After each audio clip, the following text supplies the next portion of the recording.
Have you ever told yourself, "I will do it tomorrow," only to realize that tomorrow turned into a week, then a month, then years? Maybe you kept postponing a phone call to someone you loved.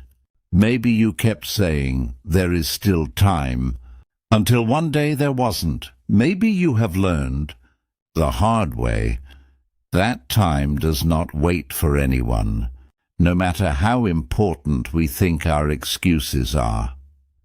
My name is Eli, and today's story is about a young boy who believed he had all the time in the world until life taught him otherwise. In a quiet little town, there lived a young boy named Tomas. Tomas lived with his grandfather, Samuel, a kind old man who had raised him since he was small.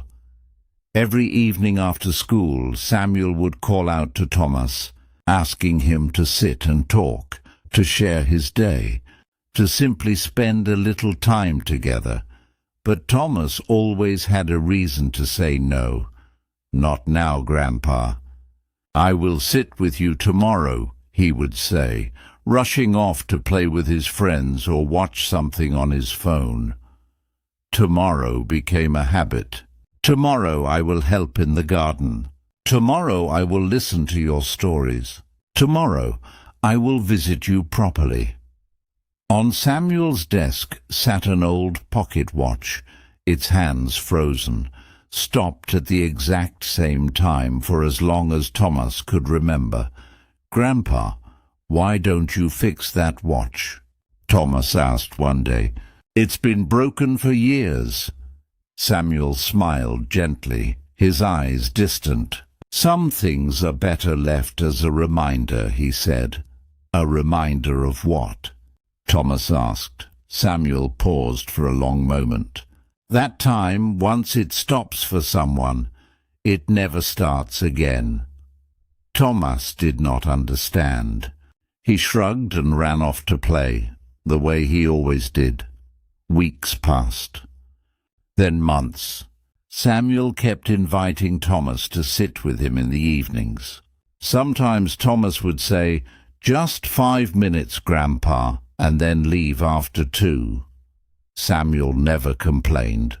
He simply nodded each time, his eyes holding something Tomas was too young or too distracted to notice. One afternoon, Tomas came home from school, eager to tell his grandfather about a story his teacher had shared. He rushed through the front door, calling out, "Grandpa, I have to tell you something amazing." But the house was unusually quiet. He found his grandfather sitting peacefully in his favorite chair, the old broken pocket watch resting gently in his open palm. Samuel had passed away quietly sometime that afternoon, while Tomas was at school, laughing with friends, thinking there would always be more time. Tomas stood frozen in the doorway, the words he had rushed home to share suddenly meaning nothing at all. He walked slowly toward his grandfather and picked up the old watch from his still hand. For the first time, he truly looked at it. The hands were stopped, just like always, but now Tomas understood something he never had before. This was not just an old broken watch. It was every tomorrow Tomas had promised and never delivered. Every 5 minutes that became 2. Every story Samuel had wanted to tell that Tomas never stayed long enough to hear. That night, Tomas sat alone in his grandfather's room, the watch held tightly in his hands, tears falling freely. He thought about all the evenings he had said, "Not now." All the conversations he had cut short. All the moments he assumed would always be available later. He realized, far too late, that later is a promise time never actually makes. In the months that followed, Tomas changed in a way few people his age ever do. When his mother asked him to sit and talk, he stayed, fully present, no longer glancing at his phone every few minutes. When his friends invited him somewhere, but his younger cousin asked him to read a story, he chose to read the story. Understanding now how quickly these small moments disappear, he kept his grandfather's broken watch on his own desk, exactly where Samuel had kept it, the hands still frozen at the same time. One evening, his cousin asked him, "Why don't you get that watch fixed?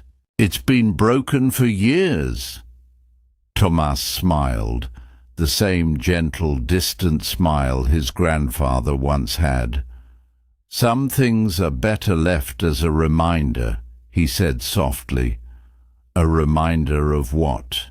his cousin asked, echoing the same question Thomas once asked. Thomas looked at the watch for a long moment. That time, once it stops for someone, it never starts again. So don't wait for tomorrow to give the time that matters today. My perspective on this story is simple. We often treat time as if it is unlimited, postponing the people and moments that matter most, convinced there will always be a better, more convenient later, but later is never guaranteed. The call you keep delaying, the visit you keep postponing, the conversation you keep avoiding, time does not promise to wait for any of them. The most valuable thing you can give someone is not money, and it is not things. It is your time, fully present, fully there, while you still have the chance. If this story reminded you of someone you have been meaning to call, meaning to visit, meaning to truly be present with, do not wait for tomorrow. If this story touched you, please subscribe to Jerry Tales and like this video. It helps us bring more stories that remind us what truly matters in life. Thank you for watching. See you in the next story.